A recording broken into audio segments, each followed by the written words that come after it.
takes 14 days of watch time to catch up to One Piece without filler. I'm going to dedicate the next 10 minutes of my life to convince you to catch up to One Piece while the anime's on break. And if you're watching this when the anime's back, don't worry, this video still applies. Everyone and their mom who knows One Piece as an adventure story, but I think that even above that, at its core, One Piece is a mystery.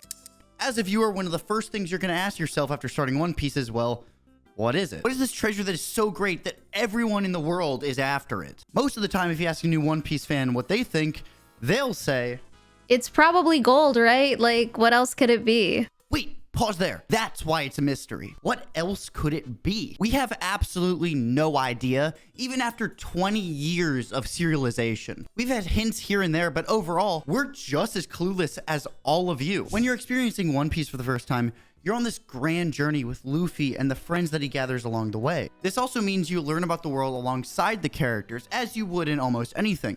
But because there are so many different ideas of what the One Piece could be throughout the world, and even if it's real or not, it adds this sense of immersion as a reader that's really incredible. And while the treasure is the main question in your head throughout your adventure with the crew, other extremely pressing mysteries pop up throughout. Most notably, the Void Century. This is also a mystery that we know very little about, even where the manga is right now. But as of writing this video, we have finally been getting revelations in regards to it. Now, Lettuce, why are you telling me this when you haven't even explained what the Void Century is? Okay, so to give you the spark notes, because this is a why you should watch video and not a, hey, I'm going to summarize the whole series video, it's a 100-year period that's been wiped from the history books and is forbidden to be studied. If you like slowly uncovering lore throughout a franchise, or if you like games like Subnautica and Dark Souls, where you slowly begin to piece things together, this series is definitely for you. However, One Piece does eventually spell things out for you, so if you prefer that, don't worry, you should still watch One Piece. I won't go much more in depth because frankly, you don't need to know much about the Void Century when you're first starting One Piece.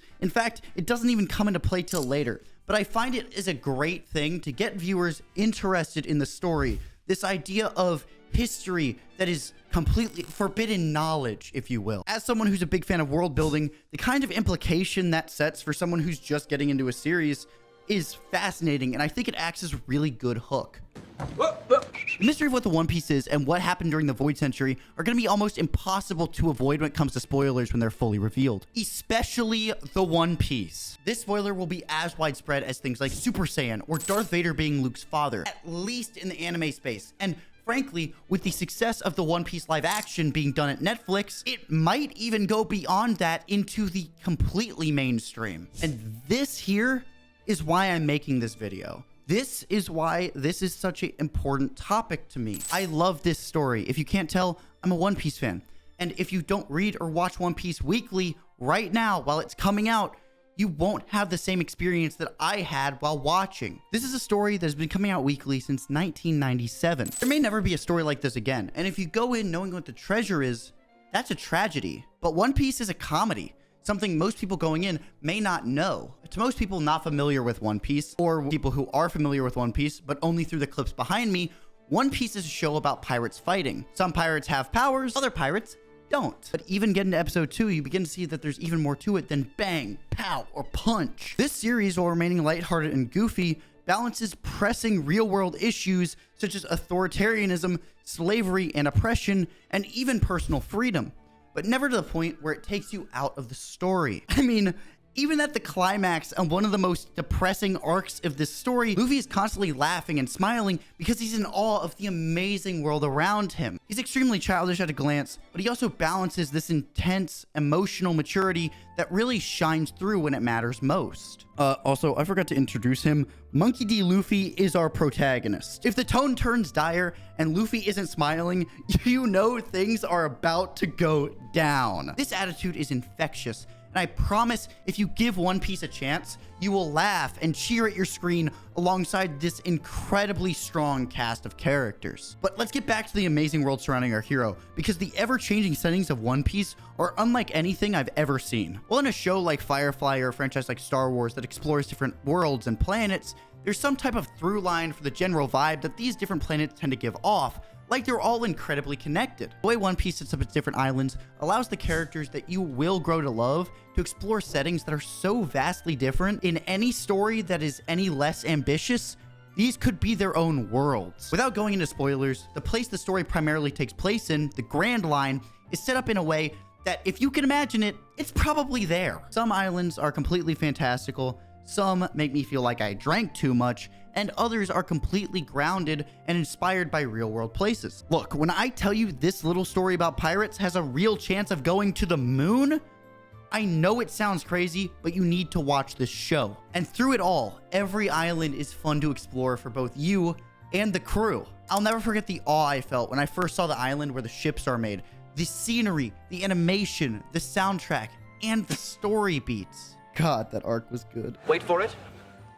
Can I ask you something? While I was getting emotional about how much I love this series and how much I want you to catch up, something occurred to me. Do you have a dream? Something that you would pursue and work for while risking everything? If you do, this series is for you. And if you don't, well, maybe you need some inspiration. One Piece will inspire you. It's the kind of story that makes you want to get out of your chair and do something that makes you fulfilled. Our main character, Luffy, will not give up on his goal of being king of the pirates. He will work harder than everyone else, and he knows he's him while also not being an asshole. Luffy's dream is about as impossible as you can get. When you first meet him, he declares he wants to become the king of the pirates and attain the One Piece. This is all for something that only one person can attain. And he started 20 years late. Sorry to yell at you, but this is something that's always weighed on me. I've had a bunch of roadblocks, and I've always worried that I'm behind. But unlike me, Luffy knows he's gonna do it. There's no doubt in his mind that he's gonna do it. For me, this changed how I see the world and inspired me to do this and not be afraid of, well, everything. I'm in school again and doing this, doing what I love without anxiety pinning me down. If you watch One Piece, maybe it'll push you to chase your dream too. There's no reason to not watch One Piece now. But first, you should hit that subscribe button. Hi, I've been your host, Listening Walrus. If you liked what you see, go ahead and like, leave a comment, and of course, call it out, boys. Lettuce eating walrus. Bye.